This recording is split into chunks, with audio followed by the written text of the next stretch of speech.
Half-Life Nation, this video is about the new WKT MK2 109. Spoiler alert, it rips!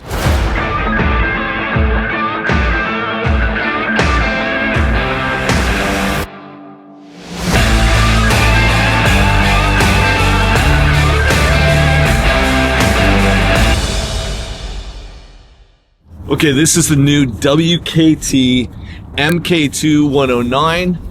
I gotta tell you, just as Armstrong has done over and over again when they come out with another generation, they just make what was already a fantastic product even better.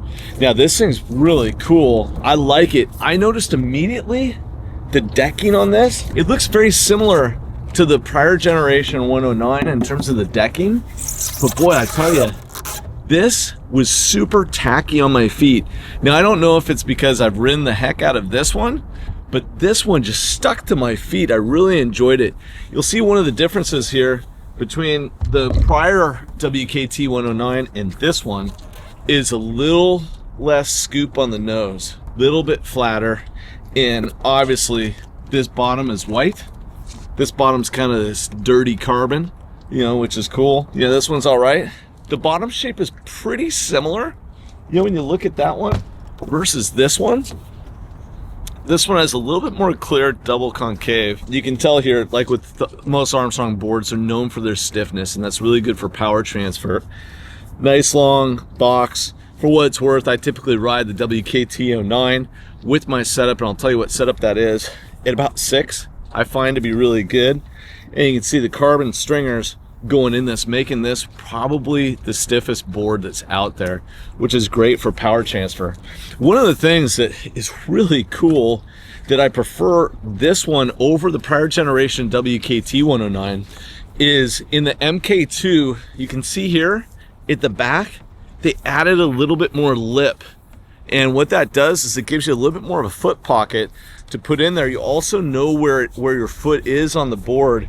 You know, some of the Half-Life riders actually put like one of the old wing surfboard things on here that you can screw on so they know where this kick is. This kick is back here. It's really nice. You can see in the prior generation, that was just flat back there for the most part. Prior generation had a little bit of rock on the sides here, creating a foot pocket. They added a little bit more thickness to this as it comes up, and you know, this creates a nice little tactile feel so you know where your feet are on the board all the time. Obviously there's holes for foot straps here, and I gotta tell you, this board when riding just feels so fluid, so nice, and I like having the extra 2 liters in here. You know, one of the things with the prior board, if you're in the water, you know, with 8 liters and you're paddling it, you kind of have to keep hitting it with your arm to keep it going straight.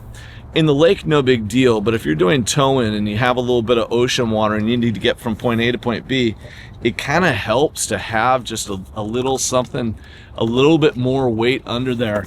This doesn't have the liter count that you're going to get in the Tovey or in the Flagel, but I got to tell you, this board is absolutely killer. These railings, it comes off the water just as nicely as the prior generation WKT. This board is a pure winner. You're really gonna like it.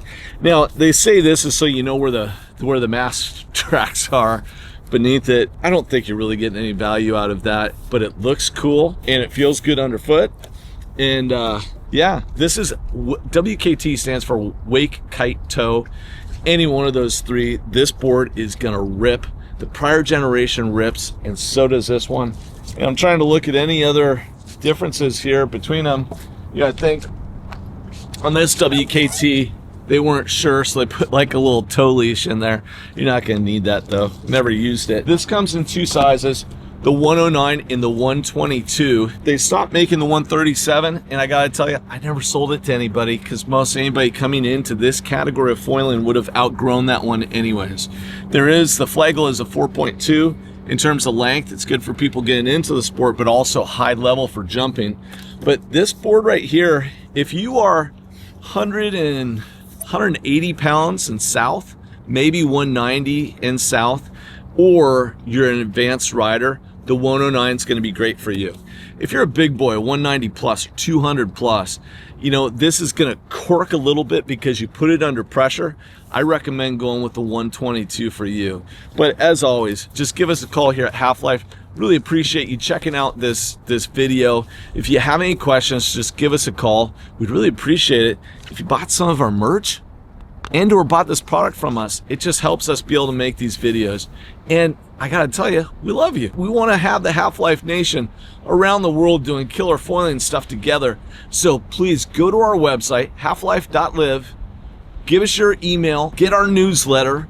We're gonna do cool foil trips all over the world, and this is the kind of product that we're gonna be doing it with. So hang in there, get out there on the water, have a good time. If you have any questions, just give us a call. We look forward to hearing from you. Check you later. See you on the water. But one thing I forgot to talk about on that WKT MK2, this is what the board bag looks like. Unlike the Austin Toby and the Noah Flagel, it has more of a surfboard style. This is the WKT style. This board does come with foot straps, which is nice. They typically, when I ship them at least, I put them in this little pocket here, so always check that pocket. This board bag is padded. It's good for travel. You can take your WKT, wrap it and put it inside here, and just like you always have this little thing for your foil to come out. So it's nice when you get a board and it comes with a nice bag. I really appreciate that. Armstrong's always done that. They're still doing a great handle, really comfortable to carry. And so that's the board bag for the WKT MK2. Very similar to the board bag from the prior generation WKT. And the reason why is because it works really well.